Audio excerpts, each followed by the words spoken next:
कल्याणमध्ये मनसेनं शिवसेना शिंदे गटाला महापौर पदासाठीचा पाठिंबा दिला, म्हणजे सत्तेत येण्यासाठी.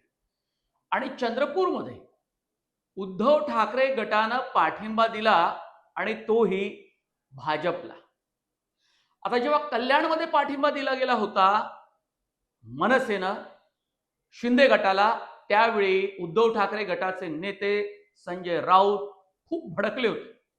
आता चंद्रपूरमध्ये उद्धव ठाकरे यांनी भाजपला पाठिंबा दिला, तेव्हा राऊतांवर मनसेचे नेते संदीप देशपांडे सुद्धा खूप भडकलेले आहेत. आणि या दोन्ही नेत्यांमध्ये चंद्रपूर आणि कल्याणवरून चांगलाच कलगीतुरा रंगलेला आहे. नमस्कार, मी मनोज भोयर, नवराष्ट्र डिजिटलवर मी आपल्या सर्वांचं स्वागत करतो. कल्याणमध्ये खरं तर तशी काही शिंदे गटाला मनसेची गरज नव्हती, कारण भाजप आणि शिवसेना अशी महायुती कल्याणमध्ये होतीच. आणि शिवसेना आणि भाजपची महायुती असल्यानंतर, म्हणजे दोन पक्ष एकत्र आल्यानंतर, त्यांना कल्याण डोंबिवली महानगरपालिकेमध्ये सत्ता स्थापन करण्यासाठी कोणतीही अडचण नव्हती. पण तिथे मनसेचे माजी आमदार आणि तिथले नेते कल्याणचे राजू पाटील यांनी आपल्या मनसेच्या सर्व नगरसेवकांचा पाठिंबा हा राज मान्यता घेऊन शिंदे गटाला दिला. त्यावरून संजय राऊत भडकले, कारण मुळात शिवसेनेचे जे दोन गट झाले, दोन शकलं झाली, तीच मुळात एकनाथ शिंदेमुळे, आणि त्या एकनाथ शिंदेंना अशा प्रकारचा पाठिंबा मनसेनं देणं हे अत्यंत चूक असल्याचं त्यांनी म्हटलं होतं. त्यांनी आगपाखड केली. या कल्याणमध्ये जेव्हा राजू पाटील यांनी पाठिंबा दिला, त्यावेळी माध्यमांना सामोरं जाताना राजू पाटील यांच्या शेजारी संदीप देशपांडे सुद्धा होतं, कारण राजू पाटील यांच्याशी संदीप देशपांडे यांचं नातं खूप चांगलं आहे. आणि हे नातं चांगलं असताना संजय राऊतांनी अशा प्रकारचा हल्ला केला, हे संदीप देशपांडेंना अजिबात आवडलं नव्हतं. आता वेळ शिवसेनेवर आली, म्हणजे ठाकरे गटावर आली, कारण चंद्रपूरमध्ये ज्या पद्धतीनं काँग्रेसला, महाविकास आघाडी मधल्या आपल्या पक्षाला वगळून त्यांनी भाजपला पाठिंबा दिला आणि तिथे भाजपचा महापौर झाला, जो होणार नव्हता. कारण काँग्रेस आणि शिवसेना ठाकरे गट एकत्र आल्यानंतर महाविकास आघाडीचा धर्म सुद्धा पाळला जाणार होता आणि तिथे त्यांची सत्ता येणार होती. संदीप देशपांडे बरोबर हीच गोष्ट हेरली आणि संजय राऊतांवर त्यांनी निशाणा साधलेला आहे. आधी पाहूया दोघांची वक्तव्य. तुम करे तो रास लीला, हम करे तो कॅरेक्टर ढीला, अशा प्रकारची वागणूक बरी नाही संजय राऊतांची. तुम्ही काँग्रेस बरोबर बसायला पाहिजे होता ना, जर तुम्ही महाविकास आघाडीचा भाग होता. तुम्ही भाजप बरोबर कसे गेले मग तिकडे? म्हणजे तुम्ही कराल ते सगळं चालतं योग्य, बरोबर. दुसऱ्यांनी केलं की मग इथे येऊन राजू पाटील भाजपला विकले गेले आहेत, हे असं झालंय तसं झालंय, अशा प्रकारे योग्य नाही ना बोलणं. मग तुम करे तो रास लीला, हम करे तो कॅरेक्टर ढीला. मी तुम्हाला माननीय उद्धवजींचं परत एकदा सांगतो की कोणत्याही परिस्थितीमध्ये भारतीय जनता पक्षाला मदत करण्याची भूमिका त्यांची नव्हती आणि आजही नाही.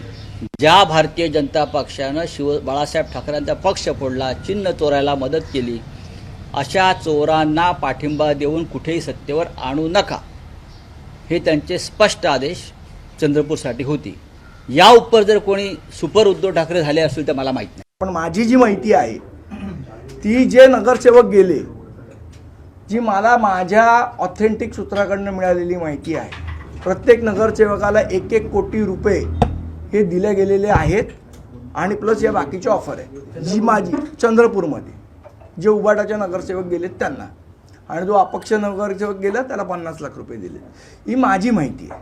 आता संजय राऊत आणि संदीप देशपांडे यांच्या एकमेकांवरच्या आरोप प्रत्यारोपाला आपण का एवढं महत्व देतोय?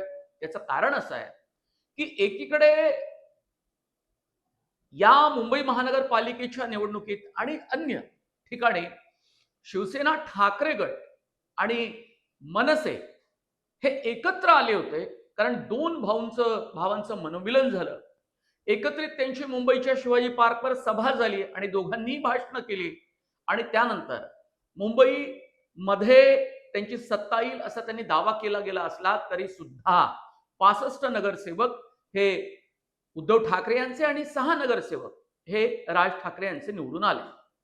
आता ही संख्या मुंबई महानगरपालिकेमध्ये अत्यंत महत्वाची आहे विरोधी पक्ष म्हणून, कारण काँग्रेसकडे 24च नगरसेवक आहे.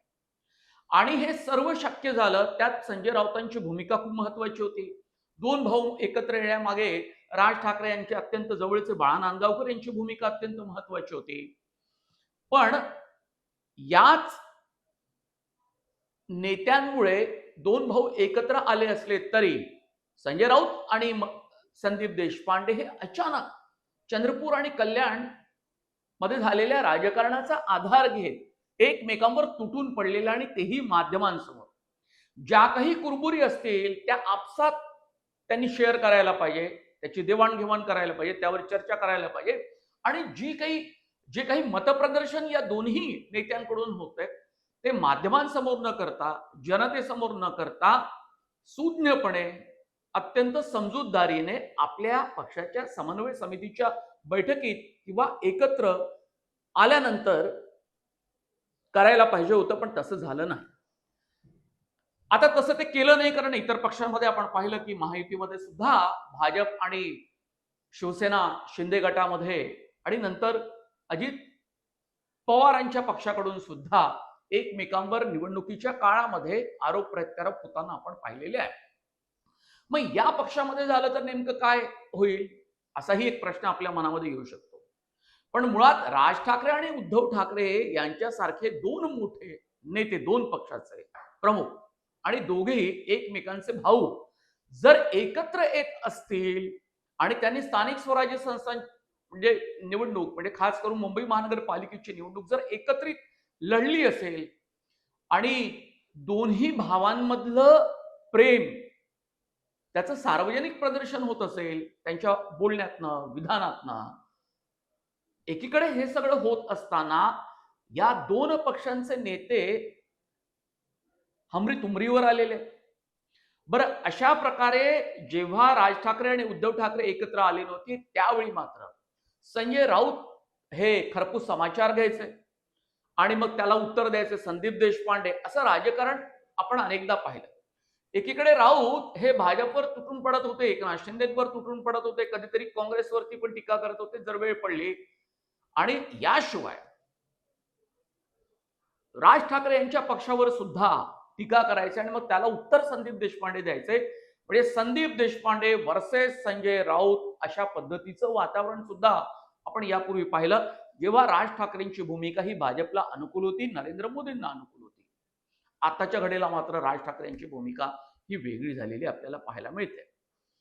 असं सगळं असताना जे पूर्वी घडत होतं ते आता यापुढे घडणार नाही असं जनतेला, सामान्य माणसाला वाटतच होतं. पण अचानक या दोन्ही पक्षांच्या म्हणजे उद्धव ठाकरे आणि राज ठाकरेंच्या दोन प्रमुख शिलेदारांमध्ये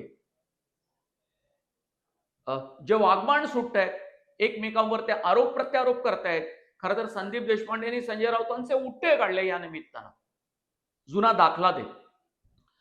असं सगळं जेव्हा होतंय तेव्हा मात्र प्रश्न सामान्यांच्या मनामध्ये पडतो की हे केवळ सत्ताकारांसमोर ठेवून कुठल्याही टोकाला जातात, यांचे मतभेद होतात, पुन्हा एकत्र येतात आणि पुन्हा मतभेद होतात. कारण तुमच्या मतभेदांचं सार्वजनिकरित्या प्रदर्शन करणं हे फार वाईट आहे. आता ज्यावेळी मनसेनं शिंदे गटाला कल्याण डोंबिवलीमध्ये पाठिंबा दिला त्यावेळी संजय राऊत यांनी राज ठाकरे यांना विचारायला पाहिजे होतं की तुमची नेमकी भूमिका काय आहे. कारण तिथे भूमिका अशी होती की राजू पाटील यांचे नगरसेवक म्हणजे मनसेचे नगरसेवक एकतर फुटले असते किंवा राजू पाटील यांना सोडून गेले असते किंवा तो गटच मुळात वेगळा झाला असता तर तिथे ती जोखीम राज ठाकरे यांना घ्यायची नव्हती. स्थानिक पातळीवर तुम्ही तुमचं समर्थन कुणाला द्या अशा प्रकारचा तो निर्णय त्यांनी घेतला होता. मात्र तो सुद्धा निर्णय खरं तर आश्चर्यचकित करणारा होता, कारण सत्तेसाठी राजू पाटील यांची तशी आवश्यकता नव्हती, कारण भाजप सोबतीला होता, भले किती कुरबुरी असेल आणि महापौर पदावरून त्यांचे दावे प्रतिदावे असले तरी सुद्धा. पण त्यावेळी सुद्धा सामान्य माणसांना खूप मोठा धक्का बसला होता की दोन भाऊ एकत्र आल्यानंतर आणि एकनाथ शिंदे गटाशी त्यांचं हाडवैर असताना, कट्टर शत्रुत्व असताना त्यांच्याच एका भावाच्या पक्षानं थेट शिंदे गटाला कसा काय पाठिंबा दिला, खरं तर धक्का होता. आणि तो धक्का संजय राऊतांना पचवता आला नाही, सहन करता आला नाही. पण त्यांनी आपल्या दोन पक्षांच्या समन्वय समितीमध्ये त्याविषयी चर्चा करायला पाहिजे होती. कारण ज्या पद्धतीचे संजय राऊतांनी आरोप त्यावेळी केले होते ते त्यांच्या कल्याणमधल्या नगरसेवकांवर जरी असले तरी सुद्धा नगरसेवकांचं आजचं शीर्षस्थ नेतृत्व हे राज ठाकरे, तर राज ठाकरेंना नेमकं काय वाटू शकतं याचा अंदाज त्यांनी घ्यायला पाहिजे होता. कारण आता हे दोन भाऊ एकत्र येण्यामध्ये राऊतांची जी काही भूमिका आहे त्यावरून राज ठाकरे सुद्धा राऊतांना अत्यंत जवळ करताना आपण पाहिलेलं आहे पत्रकार परिषदेमध्ये आणि कार्यक्रमामध्ये.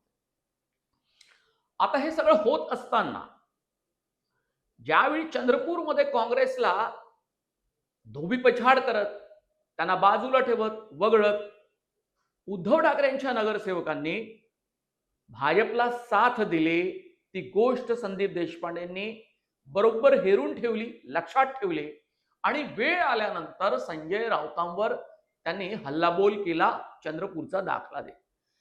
आता स्वतः राऊतांनी ही भूमिका केली आहे की ज्या भाजपनं त्यांचा पक्ष फोडला त्या पक्षासोबत पुन्हा कधीही जायचं नाही असा ठाम इरादा उद्धव ठाकरेंचा आहे असं त्यांनी म्हटलेलं आहे.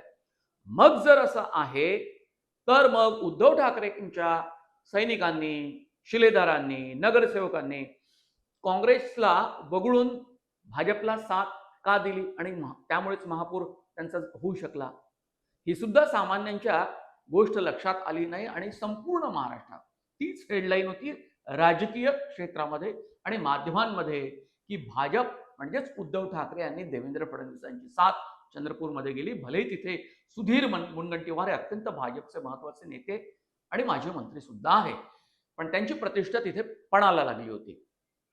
आता या सगळ्या ज्या गोष्टी होत आहेत सातत्यानं महाराष्ट्राच्या राजकारणात, त्यामुळे सामान्य माणूस मात्र बुचकळ्यात पडलाय की चाललं काय.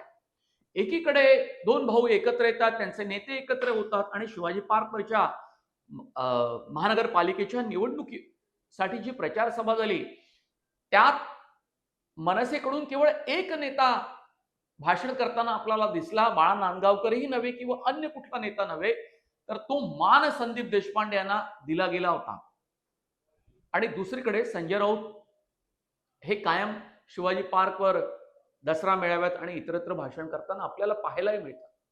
पण हे दोन्ही नेते तिथे प्रामुख्याने त्या शिवाजी पार्कमध्ये मौजूद होते आणि सगळ्यांनी आपापल्या पद्धतीने हा प्रचार केलाय. पण मुळात या मनसेमध्ये संदीप देशपांडेंची भूमिका खूप वेगळी आहे आणि तो त्यावेळेला सुद्धा त्यांचा वाद खूप पुढे आला होता की ते सुद्धा पक्ष सोडून जातील, जसे बाकीचे काही नेते ऐनवेळी पक्ष सोडून गेले होते तसे.